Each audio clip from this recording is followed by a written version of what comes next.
The Doomscroll Oracle. It's 2:17 a.m. You're still scrolling. You don't know what you're looking for, not really, but you keep going. Swipe, tap, swipe again. Not for answers, for sensation, for anything to pierce the numb. You call it staying informed, I call it sedation. This feed, this endless oracle, doesn't care about your peace. It feeds you just enough horror to keep you hooked, just enough hope to keep you coming back. But behind every headline, every highlight is the same truth. You're trying not to feel alone. And yet, here you are, eyes burning, heart flatlined, looking for something real in a machine designed to devour your attention. You think you're in control, but you've given your soul to the scroll. I've seen this before. You're not the first, and you won't be the last. Now sleep, if you remember how. I scrolled through the end of the world and still felt nothing. There was a time when bad news shook you, when one headline, one image, one soundbite could stop your breath. Now, you scroll past war like it's weather. Swipe through malnutrition like a fry just fell off your plate, like it's content. Another flood, another fire, another grief you'll never touch. And you keep going. Not because you don't care, but because you've gone numb from caring too much. They told you fear would keep you alert, that awareness would make you better. But fear didn't wake you. It has numbed you. Now you're always braced, always watching, but never moving. You've become a spectator of catastrophe, a ghost haunting your own feed. And when it gets too much, you don't scream. You don't cry. You just open a new tab. Distraction is your drug, and the world is the dealer. You thought staying informed would make you powerful, but information without action becomes despair. You didn't need more headlines. You needed help. Instead, you got algorithms, and now you sit in the flicker, watching everything fall, with dry eyes and a dead stare. You scrolled through the end of the world, and still felt nothing. If nothing moves you, it's not because the world went still. It's because you did.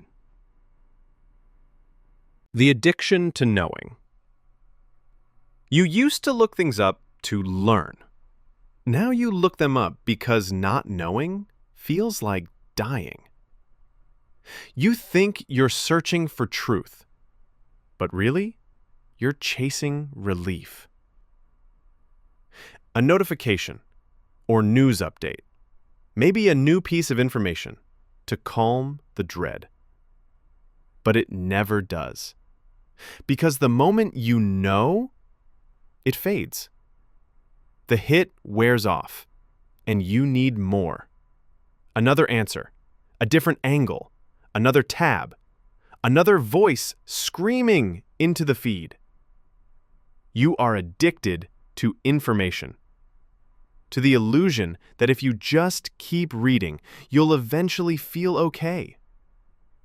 But you won't, because you're not looking for truth. You're trying to sedate your uncertainty. You want to understand the chaos so you don't have to feel it. But some things aren't meant to be solved. Some things are just meant to be survived. Your brain is fried from too much knowing, too much content, too many false endings that promised resolution and delivered more noise. And still, you keep asking, clicking, consuming.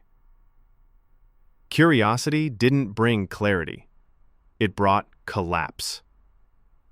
The more you try to know, the less you know what to feel. You called it coping, I call it stalling. You say you're coping, that you're getting by, that you're just tired lately. But I see you're not coping, you're fading, lingering at the edges of your own life, one scroll away, one binge away, one mental health meme from pretending you're healing. You've made numbness look productive. You've pinned that awareness like a badge. But deep down, you're not surviving. You're stalling. Coping is a bridge. You built a house on it. It was supposed to hold you until you could move again. But you never moved. You just got really good at staying still. You mastered the language of survival, learned how to talk about your pain without actually doing anything with it. You're fluent in dysfunction now, but you forgot how to live. This isn't strength, it's sedation.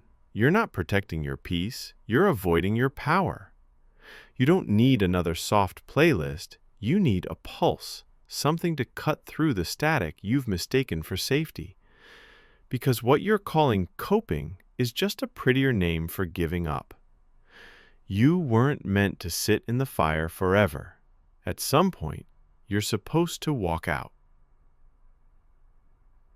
Surveillance. You think you're just browsing, catching up with current affairs, just checking in, but every scroll is a confession. Every click, a breadcrumb. Every pause, a signal. You're not just looking. You're being looked through. Every urge, every insecurity, every curiosity, tagged, tracked, tailored, and fed back to you dressed as entertainment. You say it's your feed, but you haven't fed yourself in years.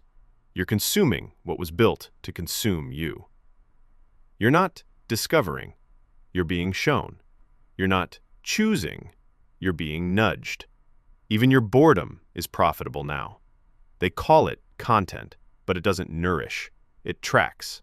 It measures. It adapts. And slowly, without you noticing, you stop being curious and start becoming predictable. And what the machine can predict, it can control. You're not just watching the machine. The machine is watching you. The more it learns about you, the less you remember who you were before it did. You made it through. You didn't scroll past this. That means something. You're not broken. You're just overstimulated, underrested, and quietly unraveling in a world that profits when you look away from yourself. The feed won't fix that, but stepping out of it might help you remember you're still here. That matters. See you next time.